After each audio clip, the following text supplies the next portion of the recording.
म्हणले माझ्या मूळ वेतनाच्या म्हणजे 32,000 काहीतरी म्हणजे मूळ वेतन आहे, त्याच्या 10% मला दंड झालाय. कसं चालेल? हे चालणार नाही. आणि म्हणून आपण सगळ्यांनी व्यवस्थितपणे त्या जाचकाठीच्या बाबतीमध्ये पण अनेक वेळा मिटिंग झाल्या. एकदा मिटिंग घेताना तिकडे ते लक्षच देत नाही, हे बरोबर नाही.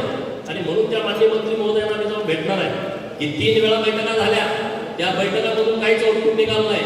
नोव्हेंबरमध्ये आम्ही मुख्यमंत्री साहेबांच्या सोबत मिटिंग लावतो, जानेवारीत लावतो, परत इलेक्शन आलं, आता पुढचं इलेक्शन विधानसभेचं 3 महिन्यानंतर.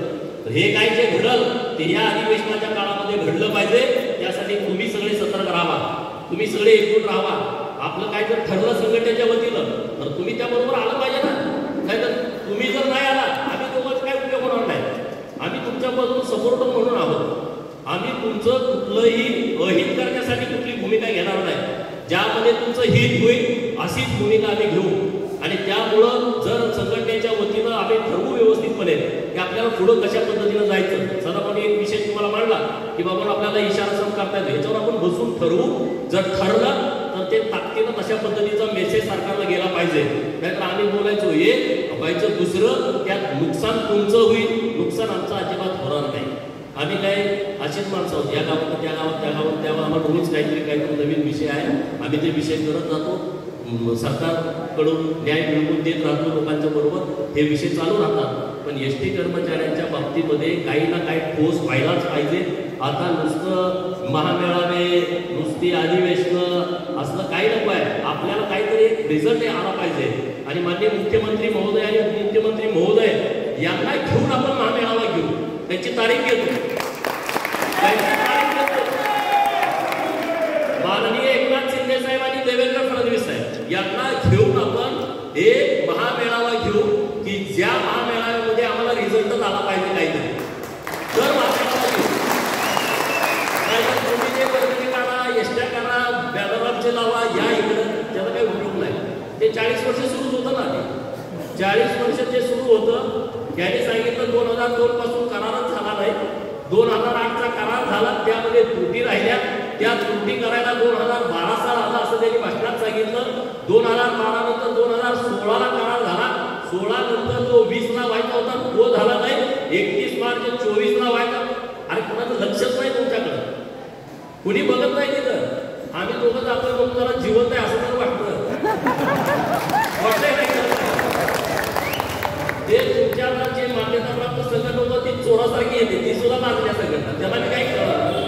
म्हणजे ते इतके रुबाबात इतके वर्ष राहिले होते आणि रिझल्ट काही देऊ शकले नाही.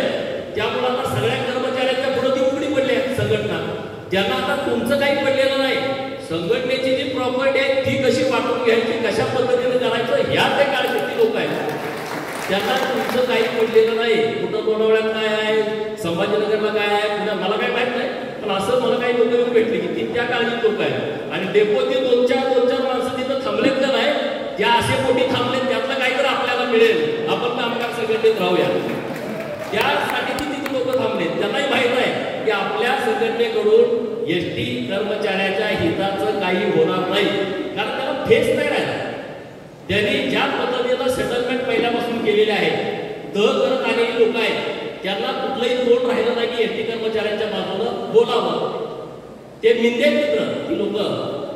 आणि त्यामुळं तुम्हाला मी विश्वासानं सांगतो, आज तुम्ही महाराष्ट्राच्या कानाकोपऱ्यातून इतक्या लांब आलाय, इतक्या आतमध्ये गाव आहे, इथं काही रेल्वे नाही, इथं काही विमानाची सोय नाही, तरी तुम्ही सगळेजण आलाय तुमच्या स्वतः गाड्या करून.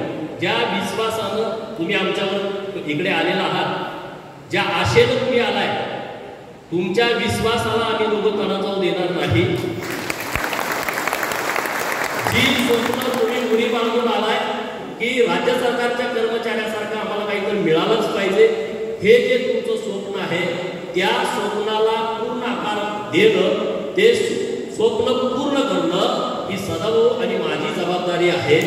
आम्ही ती जबाबदारी पार करण्यासाठी जे काही 2 हात सरकारची करावे लागतील ते करायची आमची तयारी आहे. फक्त तुम्ही आमच्या पाठीमागं वानर सेनेसारखं उभा राहा, बरोबर नाही. तुम्ही मागं नसला तर काही होत नाही.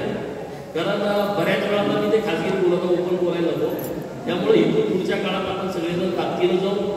ज्या काही गोष्टी आपल्या ठरल्या होत्या, रामराजे नाईक निंबाळकर साहेब सभापती महोदय यांच्या बैठकीमध्ये, खरं तर तेव्हाच रिझल्ट येणार होता, पण त्यात काही राजकारण झालं. नाहीतर त्या संध्याकाळी सदामुळीकर बॅनर छापून ठेवले होते इस्लामपूरला लावायचे, पण झालं ती गोष्ट घडली नाही, वेळ निघून गेली. पण आता ती गोष्ट घडवण्याच्यासाठी आपण माननीय मुख्यमंत्री महोदयांच्याकडं, उपमुख्यमंत्री महोदयांच्याकडं पाठपुरावा करू आणि त्या सगळ्या गोष्टीमध्ये आपण 100% यश मिळवू. मग ते मेडिक्लेम, ते आमचे सगळे तुमचे विषय आहेत, त्यांना परत तेच विषय पुरायला नको. तर सगळे जे आवश्यक विषय आहेत त्या विषयाला आपण निश्चितपणे न्याय मिळवून घेऊ, एवढंच या निमित्तानं बोलतो. तुम्ही सगळेजण इतक्या लांबून आलाय, तुमचं मी मनापासून सदाभाऊ खोत, मी आणि सतीश मेटकरी यांच्या वतीनं तुमचं मनपूर्वक हार्दिक स्वागत करतो. तुम्हालाही मनापासूनच्या हार्दिक शुभेच्छा देतो.